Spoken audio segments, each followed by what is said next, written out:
Protagonismo solidário, os papéis de cada cidadão. O mês de dezembro é um mês onde as pessoas estão muito mais afetas ao seu sentimento de solidariedade, de amor e compartilhamento com família e com amigos. Mas muitas pessoas desejam extrapolar esse sentimento de fraternidade com familiares e amigos, tentando dar amor a outras pessoas de fora do seu seio familiar. E é para falar sobre isso no programa especial de dezembro, da Semana das Festas de Final de Ano, que o Protagonismo Regional em Debate vai tratar o protagonismo solidário e os papéis de cada cidadão. E se você quer saber mais sobre isso, é só um minuto, fica conosco, eu aguardo você. Até já.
Olá amigos, estamos de volta para mais um Protagonismo Regional em Debate, dessa vez no painel de governança local, para falar do protagonismo solidário e os papéis de cada cidadão. Como nós falamos na abertura, o mês de dezembro é um mês que o nosso coração nos exige compartilhar sentimentos de solidariedade, muito além do nosso seio familiar e da nossa relação de amigos.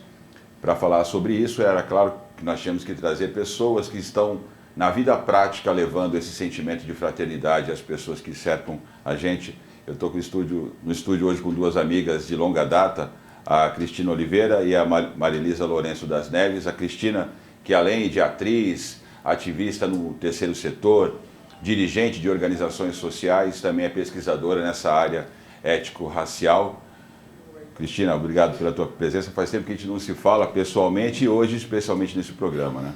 Hoje eu estou tendo esse privilégio, né, de estar participando com você numa análise de um assunto que eu gosto tanto de tratar, que eu gosto tanto de trabalhar sobre isso, e procuro ampliar isso de uma forma atemporal, né, que extrapole a questão de final de ano, ou de Natal, ou Ano Novo.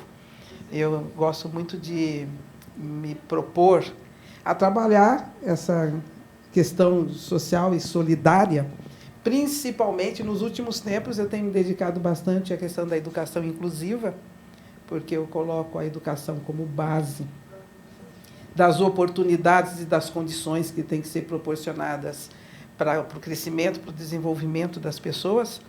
E para mim está sendo um privilégio muito grande a gente poder ter esse espaço hoje para conversar com Marilisa, que eu amo, que admiro demais a Marilisa também, como um ser humano maravilhoso que batalha pelas mesmas coisas que eu acredito, e você também, né, que também há tanto tempo a gente trabalha essas questões e que as ideias se conjugam e tudo se torna muito produtivo e bonito. Muito obrigada. Eu sou o coadjuvante aqui, mas vou tentar brilhantar um pouquinho. Marilisa Lourenço das Neves, Marilisa maravilhosa, né? Ativista também em causas sociais, educadora, né? Técnica em enfermagem, não é isso, Marilisa? Obrigado por aceitar o nosso convite para falar um pouquinho do teu trabalho incrível que tanta gente conhece e reconhece. Primeiramente, né, gostaria muito de agradecer aí o convite, né? Me sinto assim bastante honrada, ainda mais ao estar também ao lado da nossa querida Cristina, né? Que é alguém a quem eu admiro muito e que também está sempre envolvida com projetos sociais. E esse lado social, esse lado da humanização, né, um lado que me faz muito bem e que eu busco sempre tá fazendo o meu melhor para que a gente possa, né, se doar um pouco, fazer um pouco para que essa desigualdade tão existente possa ser um pouco diminuída. E junto a isso, né, com muita doação de amor, com muita doação de atenção, de carinho, e isso faz com que eu me sinta muito bem. Só agradecer aí o convite.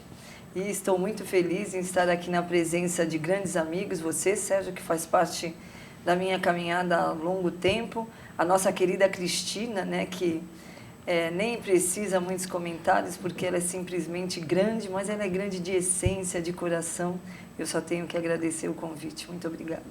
Cris, você falou no começo aí da tua participação que você não gosta de restringir o teu trabalho a essa época, né? Nós trouxemos esse tema agora porque é um tema que está todo mundo mais sensível, né? Sim. Eu queria começar te perguntando o seguinte, por que você acredita que nessa época as pessoas sentem tanta necessidade de expressar esse sentimento de solidariedade e se isso, na tua opinião, é algo natural, é algo que está reprimido, é algo que precisa ser mais trabalhado? Como é que você avalia essa dimensão da necessidade humana de acolher o sofrimento das pessoas? Nessa época, França, eu acho que essa solidariedade tem uma origem cultural, porque tem a ver realmente com a data do Natal, né? Com essa coisa cristã, com o valor, né, que se dá a isso devido ao espírito de Natal, tanto que você vê que as pessoas se preocupam em dar presentes para as crianças que não têm essa possibilidade, que as famílias não têm essas condições. Eu acho que nessa época natalina, a solidariedade tem um fundo cultural. E quando eu digo que eu gosto de fazer isso de forma atemporal, é porque é óbvio que as questões, as dificuldades das pessoas de subsistência, de sobrevivência, de formação, de desenvolvimento, elas extrapolam a fase natalina. Uhum. Né? Então, eu agradeço mesmo e acho lindo que as pessoas agora aumentem ou se despertem para esse tipo de solidariedade. Mas você concorda, Mas desculpa te interromper, que nessa época as pessoas estão mais suscetíveis a doenças emocionais, a depressão, até porque tudo isso traz lembranças e memórias, né? Vamos imaginar pessoas que perderam o pai, ou que perderam a mãe, ou que não tem nenhum dos dois, ou que se desfizeram de uma relação com os filhos. É um momento também que as pessoas estão mais sensíveis, né? Vem todo mundo com aquele momento família e sentindo pessoas que amam muito distantes. Você não acredita que isso também aquece mais esse tipo de movimento em razão dessas questões que eu coloquei? Sim, são questões que eu considero que seriam questões individuais, meio que num contexto familiar, num contexto emocional, num contexto mais pessoal, dos eventos que acontecem dentro da vida de cada uma dessas pessoas. Nessa época agora, em que tanta gente perdeu familiares, em que tanta gente perdeu tanta gente, né? Verdade. É óbvio que isso se manifesta mais ainda. Né? As pessoas estão mais sensíveis ainda diante do sofrimento no mundo. Nós não né? tivemos tempo de pesquisar esses dados, mas eu tive informações não oficiais, porque eu não consultei os dados, de que são épocas que aumentam o número de suicídios. Justamente porque a pessoa chega num grau de sofrimento tão profundo que ela prefere tirar a própria vida. Né? Ela sofre vendo todo esse movimento. Eu já percebi que amigos também ficam mais mais recolhidos nessa época. É uma coisa que eu percebo há muitos anos, né? É uma época que remete à união familiar, que remete a essa coisa de querer estar junto, né, com pessoas, com Parece famílias. Que essa necessidade aumenta, né? Aumenta. Quem, por exemplo, não tem mais os pais, sabe, assim, sente essa coisa de... Porque a nossa cultura, né, tem isso, de época de Natal, virada de ano, as famílias se juntam, se reúnem. E aí, para quem não tem, seja qual for o motivo, né, que tenha propiciado isso, para quem não tem mais essa possibilidade de aconchego, sabe, de estar com outras pessoas, com pessoas, inclusive, que eram tão fundamentais na sua vida e tal, é claro que realmente você tem razão. Aumenta o número realmente de suicídio. Isso está no mundo todo, né, na verdade, tanto que você vê que extrapola até a fase natalina, né? Eu quero que você fale daqui a pouco mais do trabalho fora desse aspecto, mas eu queria ouvir agora a opinião da Marilisa, até porque eu conheci teu pai, né? E eu não vou fazer você chorar, mas eu quero que você traga esse contexto, né, de tudo que você procura doar nessa época. A gente percebe todo o teu envolvimento, né, nessa época, acho que talvez até como uma forma de compensar, né, esses sentimentos. Fica à vontade. É bem assim, Sérgio, você tocou assim num ponto muito marcante da minha vida, né? Que foi a perda do meu pai alguns anos atrás, e esse vazio sempre ficou. Mas, dentro do que a nossa querida Cristina colocou, é bem a questão atemporal. Eu acho que esse sentimento de amor, eu acho que esse sentimento de renovação, eu acho que esse sentimento de doação, ele tem que se estender durante os 365 dias. A começar dentro da nossa própria casa. A começar dentro do nosso próprio eu, com as mudanças de paradigmas, com a mudança de que queremos e podemos ser melhores que nós mesmos, e eu acho que isso pode ser muito feito dentro da questão da solidariedade, dentro da questão da doação, dentro da questão do envolvimento do amor, do tempo cedido, e existem várias formas de a gente estar podendo, né, estar atuando dessa forma, dentro da solidariedade, dentro da doação, dentro dessa diminuição da desigualdade. E isso na minha vida é algo constante, é algo que eu faço com muito prazer, porque é algo que transcende o meu eu. A impressão que a gente tem, para quem conhece o teu trabalho, quem conhece a Marilisa, né, é que a melhor forma que você tem de compensar determinados momentos de tristeza, sofrimento e perda é colocar esse amor para fora e compartilhar com os outros. É um pouco disso que as pessoas enxergam, porque todo mundo tem seus momentos de sofrimento e vazio. Ninguém está livre disso, né? Acho que isso nos faz humanos. Mas a impressão que a gente tem olhando o teu trabalho é que você responde o sofrimento doando amor para os outros. É isso? Para quem está acompanhando aqui, você... Então, Sérgio, é mais ou menos assim. Eu não consigo ser feliz os 365 dias da minha vida, porque muitas das pessoas que eu convivo, porque eu convivo em 2 mundos, não têm a mesma qualidade de vida que poderíamos ter. Entendeu? Porque a gente não precisa de muito, né? O que a gente precisa para ser feliz é ter qualidade de vida, saúde, educação com qualidade. E se nós tivermos isso, a gente consegue desenvolver todo outro restante. E aí, dentro dessa questão da doação, muitas das vezes, quando eu busquei fazer o meu melhor, me doar, muitas das vezes foi para tirar um momento de tristeza e buscar fazer algo que eu me sentia bem. Porque não é fácil, porque você sente a dor do outro, você se envolve com a questão do outro. E eu, particularmente, eu sempre buscando fazer o meu melhor, não tem como não me envolver, não tem como ser uma coisa bastante intensa. Então, é bem assim, eu faço, não que eu seja triste, não. Eu sou uma pessoa muito de alto astral, eu sou uma pessoa que procura estar sempre de bem com a vida, mas eu não posso esquecer que eu tenho um próximo, que eu tenho alguém que eu possa ajudar, que eu tenho alguém que eu possa compartilhar um pouco do meu conhecimento e que eu possa aprender também, né? Porque não tem nada tão bom do que não possa melhorar a cada dia. E é aquela questão, né, que o nosso querido Sócrates diz, sei o que sei e nada sei, e me colocando nessa situação, eu aprendo a cada dia.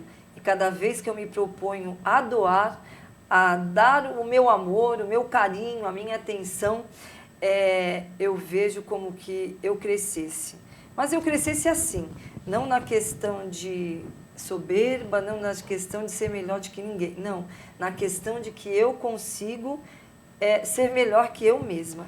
Esse comentário que eu fiz, né, Cris, é porque, na verdade, como eu disse agora há pouco para a Maria Elisa, todo mundo tem momentos de tristeza, né? Isso é natural.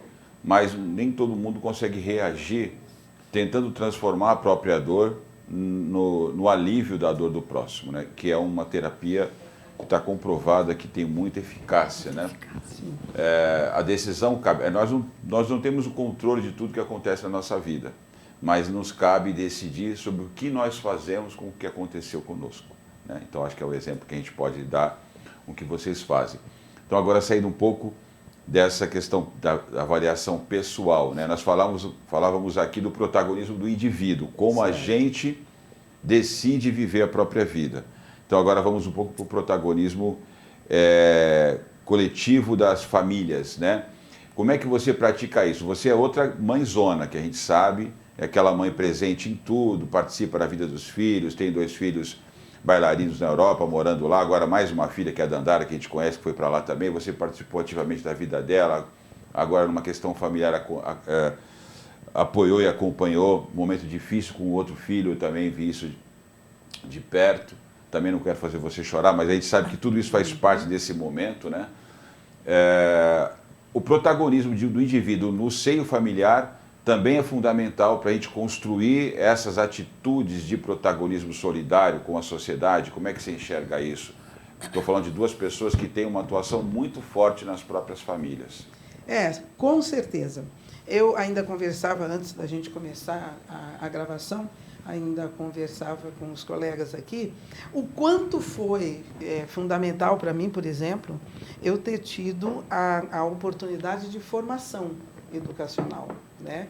Eu, enquanto negra, eu sou uma pessoa privilegiada na sociedade brasileira, porque eu sou filha de profissional da educação, de pedagoga, minha mãe pedagoga, o meu pai era um policial civil, meu pai já faleceu, minha mãe não, ainda continua viva, e eu e meus irmãos tivemos oportunidade de adquirirmos conhecimento, de termos uma educação formal e uma excelente educação familiar.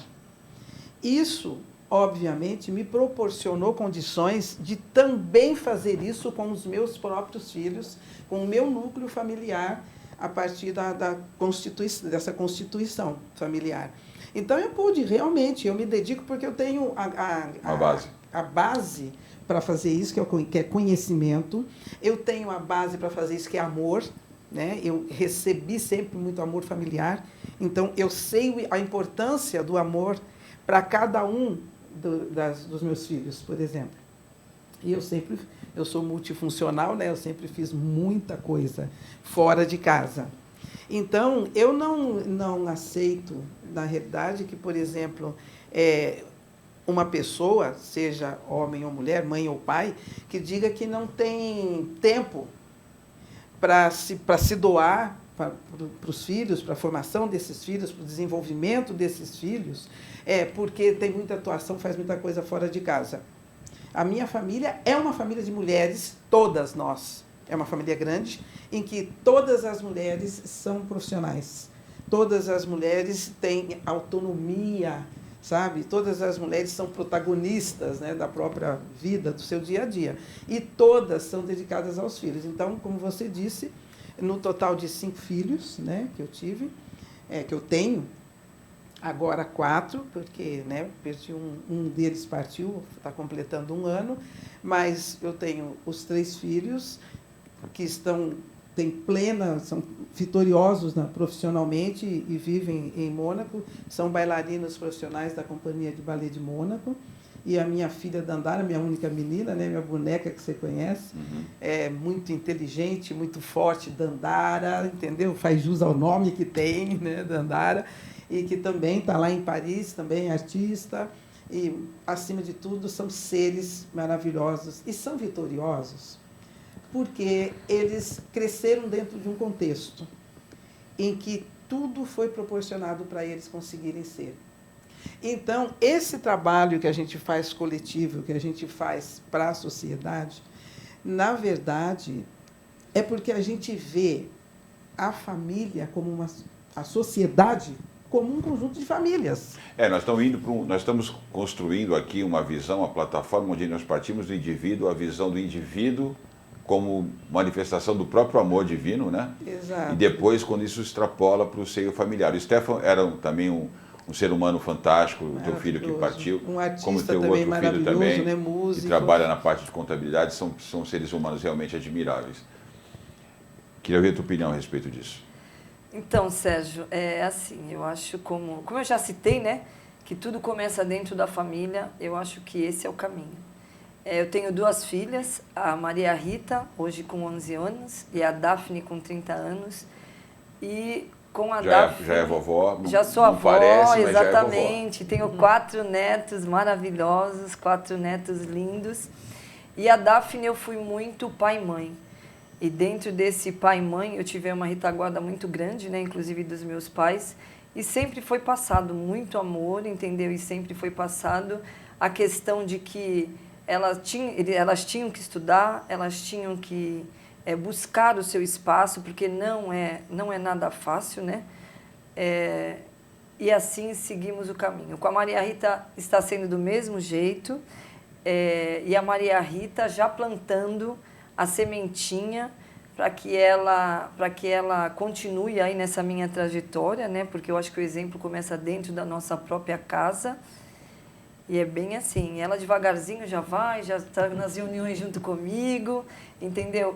Quanto ao nosso estudo, eu e dos meus irmãos, foi bastante difícil, porque afinal de contas eu sou a mais velha, né, de 6 filhos, sou a mais velha de 6 irmãos. 6 filhos, que coisa linda. 6 Nunca filhos. pensei que a gente fosse achar isso, nem encher a boca, 6. 6 filhos, Todo mundo, e agradeço quer ter muito, filho.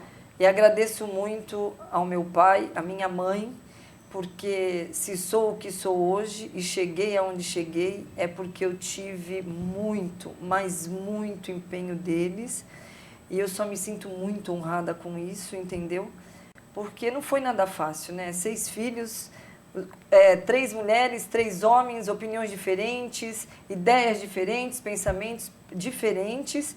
Mas eu vou falar uma coisa para vocês. Todas as vezes que eu aqui precisar vir, eu quero vir com esse pai, com essa mãe e com todos os meus irmãos. Sim, conheço todos eles. O Alberto, a Adalberto, a Mona Lisa, a Marise. E o Anderson. E o Anderson. E Todos você eles. vê- Um abraço para todos vocês, viu? E você vê, meu amor, como a história se repete em famílias que produzem amor. Você recebeu isso dos seus pais e você reproduz isso para os seus filhos, que com certeza vão reproduzir isso para os filhos deles. E assim vai se formando A sociedade. uma sociedade, sociedade exatamente. melhor, Sim. uma sociedade que aprende a se doar porque tem exemplo na convivência, Na convivência. familiar. Né? Nada melhor para os filhos da gente se tornarem pessoas construtivas, produtivas, benevolentes, resilientes, entendeu? Do que ver isso dentro da convivência familiar. Então, os nossos filhos, na verdade, eles cresceram, os meus já cresceram, né? Assim como você é avó, A eu minha também, filha mais também velha sou tem avó. seus 30 anos, né, Daphne? Mas a minha mais nova, que é a Dandara, está com 32 anos. Mas eu falo o quanto a gente repete, né? Por isso que é importante nós passarmos para os nossos filhos, os pais, passarem para os seus filhos esse espírito de solidariedade. Isso para mim, isso é importante porque se vocês são figuras, são 2 mulheres, eu posso falar aqui porque eu as conheço pessoalmente e eu sei o quanto elas são ativistas. Não gosto muito dessa palavra, né? Mas são pessoas que estão no movimento, ajudando, trabalhando, mas não perdem de vista o território delas. O território é a família, são, né, os filhos. E por mais que nós homens tenhamos virtudes para acolher, né, as nossas crias, a gente nunca vai conseguir fazer melhor que vocês. E vocês fazem isso com maestria, né? Essa capacidade de buscar o sonho lá fora, conquistar o espaço da mulher lá fora, mas sem perder essa referência, porque até os filhos sabem intuitivamente isso, né? Eles nos amam como pai, mas a mãe tem um lugar diferente, diferenciado. E o homem sábio respeita isso. Certo. É isso que eu sempre falo. Vamos falar um pouquinho agora da dimensão social, né? Saímos da dimensão do protagonismo do indivíduo, fomos para a dimensão da família e agora para a dimensão da comunidade. O teu trabalho, agora eu quero falar um pouquinho do trabalho de vocês. Como é que você enxerga isso? Você é ativista nessa comunidade que tenta trazer o resgate do orgulho, da cultura, né, dos potenciais, tanto das mulheres quanto da comunidade negra, que você atuou por muitos anos. Como é que você está vendo esse momento hoje, depois que nós passamos por tantas fases de instabilidade, de polarização, ou até de uso, tentativa de manipulação com essa população, tentando tirar até a autoestima para poder manipular essas bases? Como é que você está vendo tudo isso hoje, dentro do segmento que você já tem tanta história?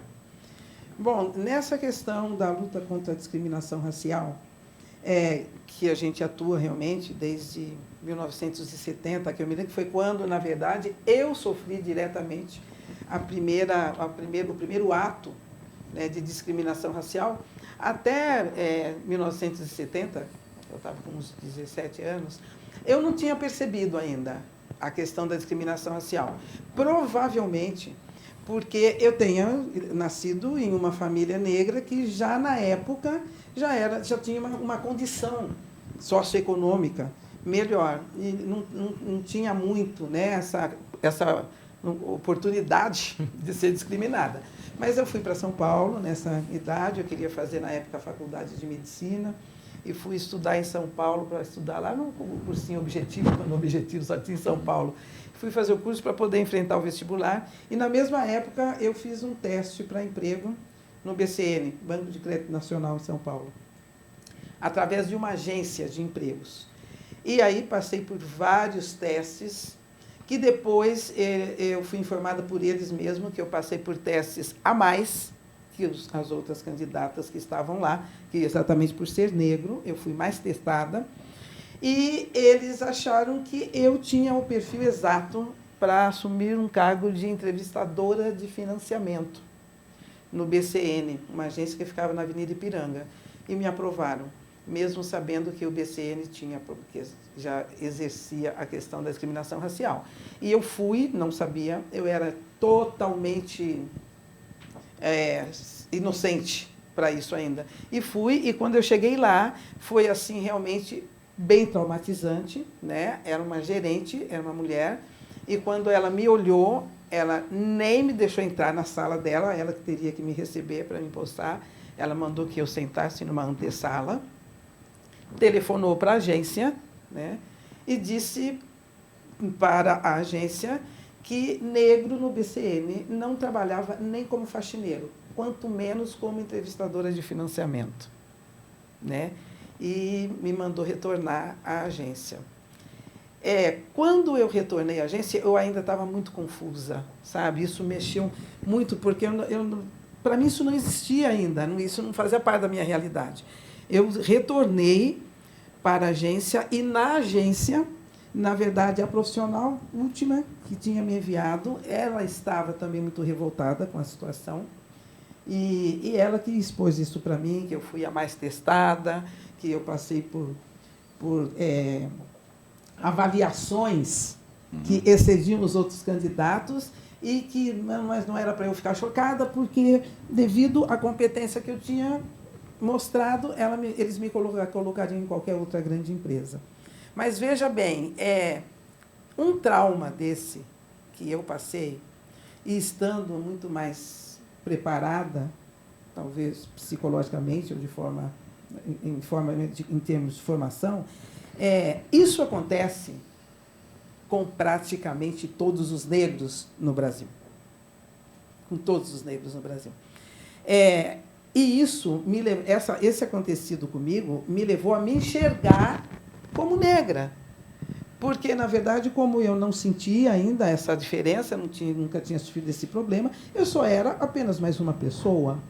Eu não me ligava se existiam brancos, negros, Sim. Entendeu? E aí começa a tua hoje, trajetória. E aí começou a minha trajetória, porque daí eu passei a me sentir indignada de como que eu fui proibida, impedida de assumir uma função, mesmo provando a minha competência, mesmo tendo exatamente o perfil testado, como que eu fui impedida só por ser negra? Se isso aconteceu comigo, isso acontecia com outros negros. E essa minha indignação me levou a assumir essa luta, entendeu? A me inteirar mais disso. Eu passei a estudar profundamente a história mesmo até do negro, toda a historicidade, como é que foi desde que nosso povo chegou aqui, como que o nosso povo foi trazido para cá e o que foi feito com o povo afro-brasileiro. E tomando contato com estudos, pesquisas, me tornei uma pesquisadora assim, muito dedicada de todos os dados sobre tudo que envolve a questão da vida do negro no Brasil, com muita dificuldade, porque no Brasil é difícil de você encontrar esses dados, né? Você não encontra. E nos livros didáticos, então, menos ainda, porque uma das coisas que a gente pôde checar é que os livros didáticos simplesmente nos deixaram fora, né? Só nos mostravam como escravos ou malandros de camisa listradinha nas escolas de samba do Rio de Janeiro. Então, a gente passou a questionar a educação, pesquisar, para ter dados concretos como a gente tem. Hoje, você sabe que o próprio IBGE, o próprio governo, reconhece, comprova e reconhece, através das suas estatísticas, o prejuízo, os danos que a discriminação racial provoca numa população que compõe mais da metade da população do Brasil. Então, eu falo para você, o meu discurso é bem racional com isso, você sabe. Como é que um país que tem mais da metade da população negra, esse país impede o desenvolvimento e o crescimento desse índice populacional e esse país pretende ser um país desenvolvido? Não tem lógica. Mas nem que seja não é pelo sentimentalismo, não é porque eu gosto de um abracinho, beijinho. Não, gente, não tem lógica.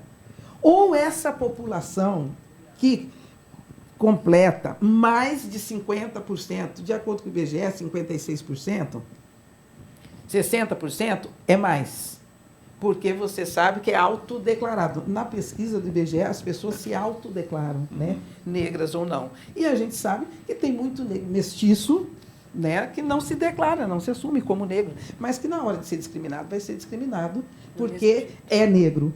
Então, você veja, um país que impede, atrapalha, sabe, tranca o desenvolvimento, não proporcionando possibilidade de educação, de formação educacional, não proporcionando saúde, não proporcionando habitação decente, não proporcionando oportunidades de trabalho, por pura discriminação racial. Então, essas pessoas que cometem esse tipo de equívoco, muitas dessas pessoas, eu já ouvi, né, e ouço muitas dessas pessoas falarem, mas é uma questão só de meritocracia. Eu sou a favor da meritocracia quando as oportunidades são iguais para todos. Sim. Se você proporciona oportunidades iguais para todos, assim é a meritocracia mesmo que tem que funcionar. Então, primeiro, você acerta isso, diminui, como diz a Marilisa, diminui as desigualdades, elimina as desigualdades. Esse tipo de desigualdade tem que ser eliminado, que é da possibilidade de adquirir conhecimento e, assim, ocupar, sem preconceito, sem discriminação, todos os lugares, as funções, as ocupações que o seu conhecimento permite. Aí, sim, vamos trabalhar em cima da meritocracia. Mas, enquanto isso não acontecer, a gente tem que continuar. Hoje em dia, melhorou muito. Agora, devido às cotas, principalmente, tão criticadas por muitos, que, na verdade, é uma ação afirmativa temporal, a maior parte das pessoas não sabe.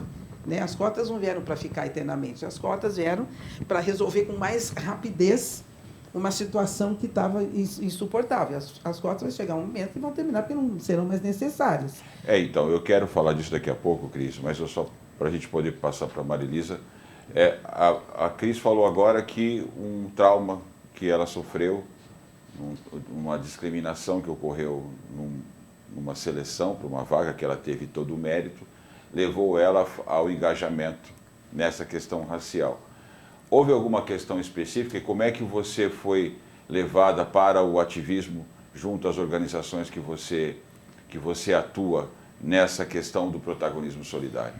Então, Sérgio, é bem assim. Eu sempre gostei muito de estar com pessoas, de estar junto com pessoas. E só na vida que eu tinha, que era trabalho, casa, trabalho, filhos, isso não estava me completando, eu queria algo mais. E aí foi quando a gente começou a se envolver nos projetos. Primeiro veio a questão, né, das mãezinhas carentes, onde a gente doa os enxovais, mas é assim, eu não faço nada sozinha, eu tenho muitos anjos sem asas que me acompanham nessa questão. Depois também fui convidada para o Caderno Fraterno da nossa querida Marli, que é coordenadora. Tem imagens aí dos trabalhos feitos pela Marilisa, que queria colocar na tela enquanto ela fala, tem algumas imagens que a gente separou. Essa questão aí é uma questão maravilhosa, aparece né? Como aqui, já foi citado, eu sou técnica de enfermagem. Então, ela aqui como... Que grupo é esse aí de animação? Esse grupo é o grupo Semeando Amor ao Próximo, e também nós temos um outro, né, da nossa querida Simone Sebadelli, que é o Patrulha da Alegria. Esse Semeando Amor ao Próximo da querida Maria Rita. Muito obrigada. E é algo assim brilhante, porque nós lidamos com o sofrimento trazendo alegria. Depois, essa aí foi uma passeata que nós estivemos, onde nós estávamos pedindo doação de órgãos. E aí foi surgindo novos projetos, surgiu a Ação do Coração, da Associação Eduardo Furquini, junto com o nosso querido Alexandre Camilo, que é um ser humano ímpar, uma pessoa maravilhosa. Aí já contando histórias, né? Junto com a Associação Eduardo Furquini, surgiu a questão da contação de história, né? Inclusive, nosso mestre sempre diz que quem conta uma história acende uma luz no mundo. E aí, junto a isso, eu entrei para o projeto cultural Eu quero participar desse negócio de contar história aí. Ninguém conta história melhor que eu. Mas é muito engraçado porque eu consigo realizar essas atividades no meu horário de almoço. E aí nós vamos aí no Galp, uma instituição na qual nós vamos sempre contar história. Inclusive, nós fazemos doações de livros também. Como foi comentado, né, eu trabalho numa escola, no Colégio Rita de Cássia, e ali a gente ganha muitos livros paradidáticos, e esses livros paradidáticos muitas das vezes são doados em associações como essa, ou então eles são colocados em locais de muito movimento, com o projeto Lendo com a Maravilhosa, para fazer a questão da leitura, né? Para que as pessoas leiam mais, porque quem lê sonha, quem lê conhece muitas outras realidades. E aí, junto a isso, né, surgiu a querida Ana Bernarda na minha vida. A querida Ana Bernarda é um ser humano ímpar. Ela é presidente da Sociedade de Melhoramentos da Vila Pantanal. Aqui a gente também ajuda, né, de alguma forma. E também a Alçapem. A Alçapem é uma associação de pessoas com esclerose múltiplas, na qual eu faço parte da diretoria também. E essa Alçapem busca, além de atendimento a pacientes, além da divulgação da esclerose múltipla, porque é uma doença que não é muito divulgada, não é muito conhecido, o diagnóstico dela não é muito fácil, visa também a questão, né, das medicações, a questão de uma facilidade maior para que haja um conhecimento, uma divulgação. Inclusive agora, né, tivemos uma grande conquista, foi aberto aí um ambulatório para atender pessoas com esclerose múltipla. Mais uma vitória, né, conseguida. E aí foi surgindo, aí eu vou me enganjando, as pessoas vão me chamando, aí eu vou sendo Papai Noel, que nem aconteceu agora, né, no último dia 19 de dezembro, com as crianças da Sociedade de Melhoramentos da Vila Pantanal, onde eu quero te pedir um espaço para agradecer muito a todas as pessoas que colaboraram para que as crianças conseguissem ter um Natal feliz, tivessem um Natal digno, entendeu? Porque ali naquela comunidade é tudo muito difícil. Então eu quero agradecer a Ana Bernarda, que me colocou nesse projeto. Quero agradecer a todos que junto comigo fizeram com que isso pudesse estar acontecendo. Então não aconteceu um fato em especial, foi realmente um sentimento, uma vontade de ajudar. Uma vontade de querer ajudar. Na base da Marilisa como indivíduo, como mulher, a estrutura familiar e depois a tentativa de atuar e ajudar com outras né? pessoas. Uma dimensão de uma mais dimensão ampla. maior, exatamente. Eu gostaria de aproveitar a fala dela. Só um minutinho, Cris. Eu quero também registrar o trabalho feito lá no Jardim Mandolores, tá? Um trabalho feito com a minha irmã, Eliane França, na coleta de alimentos, de mantimentos, de roupas infantis, um bairro na área continental de São Vicente. Eu quero mandar um beijo para a minha irmã. E a gente vai em breve também divulgar esse trabalho feito lá, né? Toda a rede que apoia o trabalho dela, então elas estão constantemente nesse período de pandemia coletando alimentos, roupas e outros insumos importantes, né, para apoiar essas famílias do bairro Irmã Dolores, aqui do Jardim Irmã Dolores e da área continental. Um beijo para você, irmã. Oi, Cris. Então, eu gostaria de estar colocando, como esse trabalho, eu conheço a Ana Bernarda também, né? Realmente é uma pessoa bem ativa também, há bastante tempo bem conhecida, de estar colocando assim, a importância da gente, apesar como eu, por exemplo, que me encaixo e sou considerada ativista dentro da questão da discriminação racial, mas o quanto eu própria me proponho a não me fechar nessa questão. Né? Uhum. Assim, sabe? A gente está, por exemplo, agora, a gente está começando um projeto de formação profissional para deficientes com síndrome de Down e com autismo. Porque a gente sabe que existem vários níveis, né, de avaliação desses problemas e que muitos deficientes tem condições de trabalhar, de estudar, de aprender, de adquirir autonomia, de ter uma vida, de ser protagonista, de ter uma vida ativa, saírem daquela reclusão que eles ficam dentro dos próprios lares, porque uma grande maioria deles, inclusive, faz parte da comunidade, de comunidades vulneráveis, né? Então, a gente pesquisou sobre isso e estamos dando início agora num projeto em que o primeiro curso que a gente vai dar é de gastronomia, né? Já estamos acabando de montar a estrutura para isso. Agora, em janeiro, a gente abre as inscrições, inclusive. Mas, assim, a importância, a ONG Frutos do Amanhã, né, da falecida Heloísa, que, aliás, a Maria da Glória conhece também muito bem, a gente também trabalhou junto com ela durante um tempo, até o início da pandemia, mais ou menos, quando tudo ficou mais difícil, né? Mas lá também a gente atuou juntas. O INCO, que é o meu instituto, a gente fez uma parceria para manter o curso de dança que ela colocou de balé, e o INCO que proporcionava lá esse curso de balé e as coisas de cesta básica. Muitas coisas nós fizemos. A Heloísa também, uma pessoa maravilhosa, que faleceu, né, o ano passado. Mas a importância que eu considero, viu, Mari, e você tem a minha admiração para isso, é a gente se abrir para todos os tipos de necessidades de todas as pessoas que precisam, independente de raça, independente de sexo, independente de idade. A gente tem que estar aberta para ajudar quem a gente tem condições de ajudar.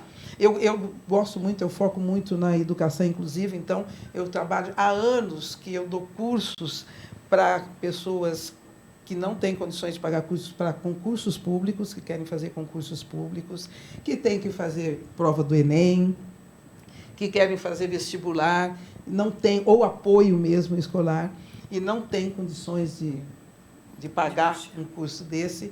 Então, já há muitos anos que eu desenvolvo esse tipo de atividade. Solidariedade, eu adoro fazer isso, porque eu adoro ensinar, entendeu?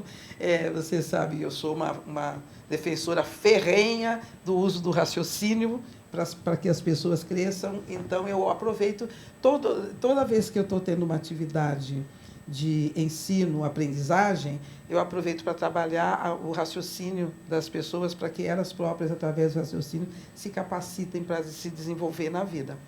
Então, eu acho importante, porque, de repente, as pessoas podem achar que eu só me envolvo com a questão racial ou com o meu povo afro-brasileiro. Não é. Eu sou contra a discriminação. Então, se eu sou contra a discriminação, eu sou contra a discriminação para todas as pessoas. Sim, eu acho o seguinte, todos os né? aspectos. Quero até ouvir a opinião de vocês. Eu acredito que o ato discriminatório ele é bem mais profundo. ele tem aí raízes em vários aspectos. A gente tende a discriminar aquilo que, de alguma forma, a gente não gosta, por N razões aí que a psique humana ainda desvenda, né? Enfim, mas essas discriminações, elas estão em vários campos do comportamento humano. Está surgindo um movimento agora de mulheres que discriminam homens, né, por incrível que pareça, né? Então, é homem, eu discrimino, porque homem, de repente, ela tem um trauma, de repente, uma relação paternal, uma relação com o ex-marido, e ela passa a discriminar homens. Mas, enfim, é um Eu assunto... acho que é o diferente, sabe? Exatamente. Discrimina o que é diferente, exatamente, né? É diferente do que você ou aceita. por alguma razão, no meu subconsciente, me causou algum desconforto em algum lugar da minha mente que eu não tenho acesso. Enfim, é um assunto para psicanalista, para filósofo, para um outro programa. Que hoje a gente está procurando exaltar essa derrubada das barreiras que vocês, como mulheres incríveis, têm feito. Porque é muito lugar comum falar, não, fulano ou fulana faz isso porque tem todas as condições. Para quem nos assiste, essas mulheres não são as mulheres que têm todas as melhores condições do mundo para fazer o que elas fazem, mas elas se propõem a fazer. Elas se propõem a fazer e a entregar um pouco desse amor ao próximo. Então, voltando para você agora aqui, né? Quando a gente está num mês de festas de final de ano, falando desse protagonismo social, nessa, digamos assim, né, nessa atitude, né, de remover barreiras para acolher o sofrimento dos outros. Que mensagem você gostaria de deixar, até porque nós estamos chegando no final do programa, para as pessoas que colocam tantas restrições para sair da sua zona de conforto e fazer algo por alguém? Então, eu acho que, primeiramente, tem que ter a diminuição de paradigmas. Porque quando a gente se propõe a doar, quando a gente se propõe a doar amor, simplesmente você vai procurar uma causa que você goste, uma instituição que você acredite, e vai se doar um pouco do seu tempo, às vezes uma palavra amiga, um abraço, um carinho já faz a diferença na vida de muitas pessoas. E muitas das vezes as pessoas ficam nesse receio, né? O que eu vou fazer? Como eu vou agir? De que maneira eu vou chegar? De que maneira eu vou chegar a essa instituição, a esse meio, a esse projeto? Às vezes um sorriso salva uma vida, né? Às vezes um sorriso salva uma vida, às vezes uma palavra amiga faz com que você simplesmente ressurja, isso é fato. Eu vou contar para vocês uma situação em que eu vivenciei na Ação do Coração. Tinha uma senhora em que a filha dela dizia para mim assim, olha, a minha mãe não sai de casa, a minha mãe está numa depressão assim, tamanha, e eu não sei mais o que fazer. E eu falei para ela assim, maravilhosa, a única coisa que eu preciso que você faça é que você consiga trazer a sua mãe aqui.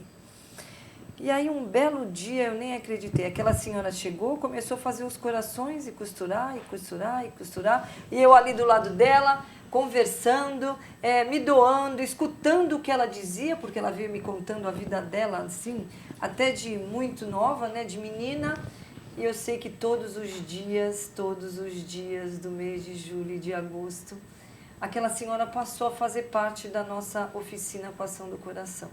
E no final ela simplesmente disse, olha, eu nem sei porque você é maravilhosa, mas eu acho que eu já entendi o porquê do chamado, porque você tem o dom de se doar. E isso para mim foi algo assim que me marcou grandemente. E a partir disso a gente só tem que se doar, tem que buscar algo que você goste. Sempre tem uma instituição ou uma ONG de animais, ou uma comunidade que precise do seu carinho, do seu aprendizado, né? Às vezes um banco de sangue onde você vai salvar vidas também. Fizemos campanhas aí para doação de órgãos, para doação de sangue também. Ou então, se você gosta de ser palhaço, vai ser um palhaço. Ou se você quer ser um Papai Noel, vai ser um Papai Noel. Se você quiser ser um coelho também, para um momento de... Procura a Marilisa. Entre em contato com a produção e a gente dá o contato dela, que ela organiza assim. E ela faz a feira ainda, isso. A feira de Bazar dos Amigos da Maravilhosa. Bazar dos Amigos. E esse bazar aí surgiu nessa questão do empreendedorismo, né? Mas mais com a finalidade de poder trazer organizações, né, de trazer ONGs para que elas possam estar angariando fundos, né, para essas instituições. Você realmente é maravilhosa. Ah, você é muito gentil, obrigada. Com todo respeito ao seu maridão, tá, que está em casa vendo a gente agora. Ah, o querido Valmir, com o Valmir. certeza ele está nos vendo. Um abraço, Valmir. Cris, o coração que ela falou agora, ele não é só um músculo, né? Ele é um músculo que distribui sangue para o corpo.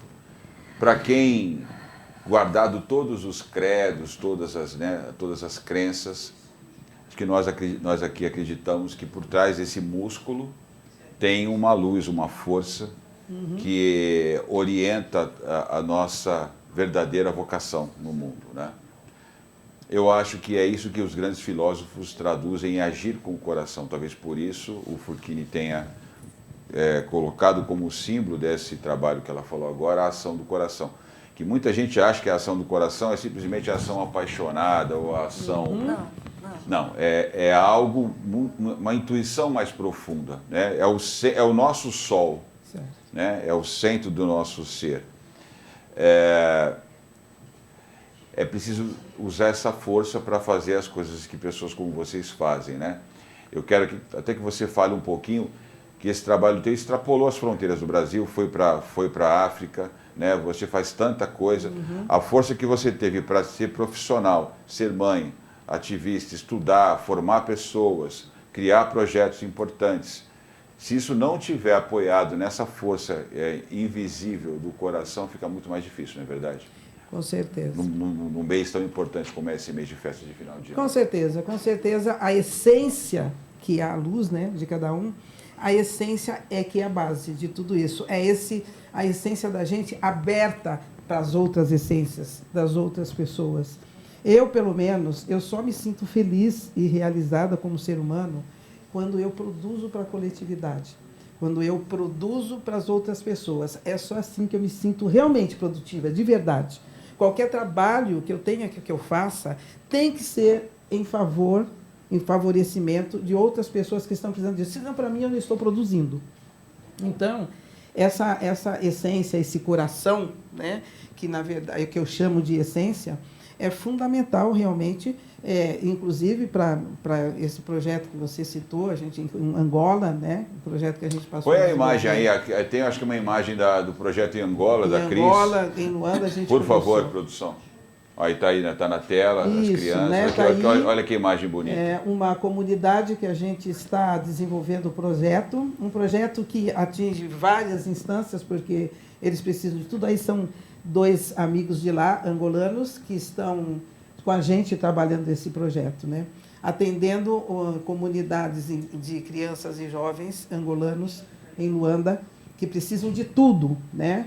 E a gente está lá com muito amor, com muita entrega, com muita dedicação, como a gente estaria em qualquer lugar onde existam crianças e jovens precisando, trabalhando o projeto para proporcionar isso para eles. E isso é amor. Isso é muito bonito. Amor, para mim, é a base de tudo. A gente percebe, quando a gente está fazendo isso, e os corações conversam, né? Porque o diálogo do coração é esse que não tem muito...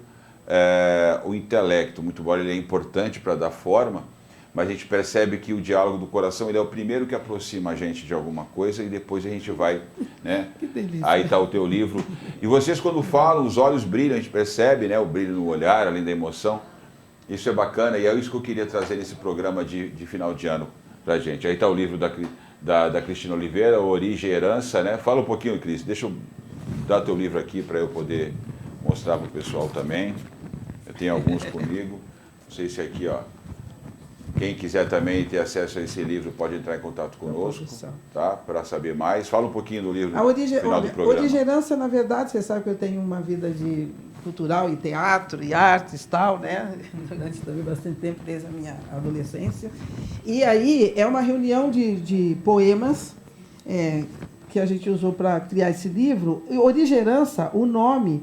virou uma marca minha, inclusive, né? Porque a junção de origem e herança, que eu usei o conhecimento da nossa língua, e criei o nome Origem e Herança, que, na verdade, é um nome que eu usei para o primeiro coral negro de músicas negras que teve aqui na Baixada, que é a gente que criou.